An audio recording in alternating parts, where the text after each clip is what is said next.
Hey, this is Dr. Barry. In this short video, I want to talk to you about a supplement that's very important for anyone who's taking metformin or glucophage to take. It's a vital, essential mineral, and if you are a vitamin, and if you don't get it, you can suffer severe long-term, even permanent consequences. So let's talk about this vitamin. Now, if you know someone that takes metformin or glucophage for prediabetes, for insulin resistance, for polycystic ovarian syndrome, or for infertility issues, please share this video with them because they really need this information. Doctors are very busy. We try to remember to tell people to take this vitamin, but sometimes we forget. And so this is very important to share if you know someone who's in that boat. Now let's talk about this. So metformin or glucophage, you may have heard of this. It's a very safe, very inexpensive medication that's first-line treatment for PCOS, polycystic ovarian syndrome, for prediabetes. Some doctors even use it in insulin-resistant patients who are not pre-diabetic yet, and it's definitely one of the first-line drugs used for type 2 diabetes. Like I said, it's very cheap. It's the least bad of all the type 2 diabetes medications, in my opinion. It's not perfect, but the reason that I think it's okay to take for many people is because it works by decreasing your liver's production of glucose. It decreases gluconeogenesis. That's one of the things it does. What it does not do is increase your pancreas's secretion of insulin. And so it doesn't increase the insulin level in your bloodstream, which is a very good thing. It also makes your body's tissues more sensitive to the insulin that you're already making. So your liver is more insulin sensitive, your muscles, even your ovaries, and then a couple of other tissues in the body may be even more sensitive to the insulin you're already making. So its mechanism of action is very good in that respect.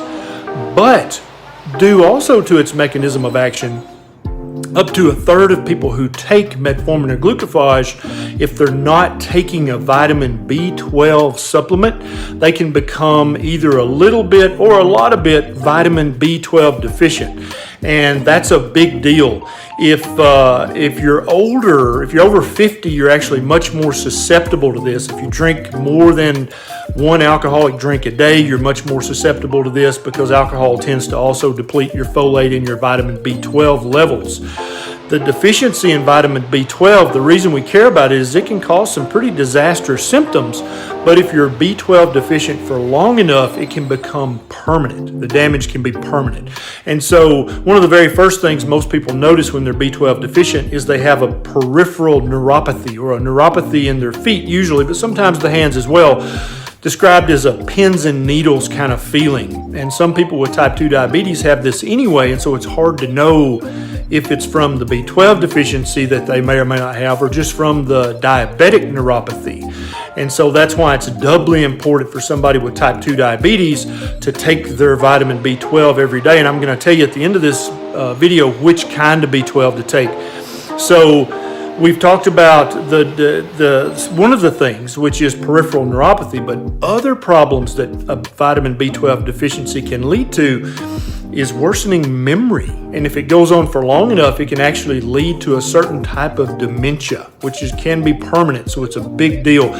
Also, a vitamin B12 deficiency can lead to decreased cardiac output. Your heart may just not function as well as it could otherwise if you're vitamin B12 deficient. Now, there are multiple different B12 supplements you can buy on the market, but what I recommend you take is a methylated B12, and I'm going to put a link down below to one that I know is safe and reliable.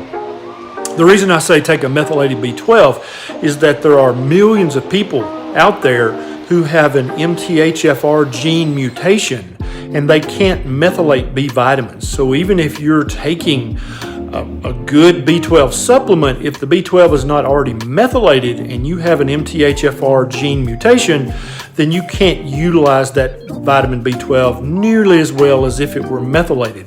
So everybody just ought to go, if you're going to buy a B12 supplement, get a methylated one. That way you don't have to spend the money if money's an issue to find out if you have the MTHFR gene mutation or not, okay?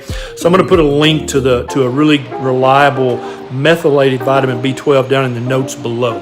So that's it. That's what you got to do. If you're on metformin or glucophage for any reason, any medical reason, you absolutely must take a B12 supplement, and I recommend you take a methylated B12 supplement. Now, if you enjoyed this video, please consider subscribing to my channel, because every time I have a bright idea, I try to make a video. And also, if my videos have really helped improve your health, you can click on my Patreon link. It's right down below.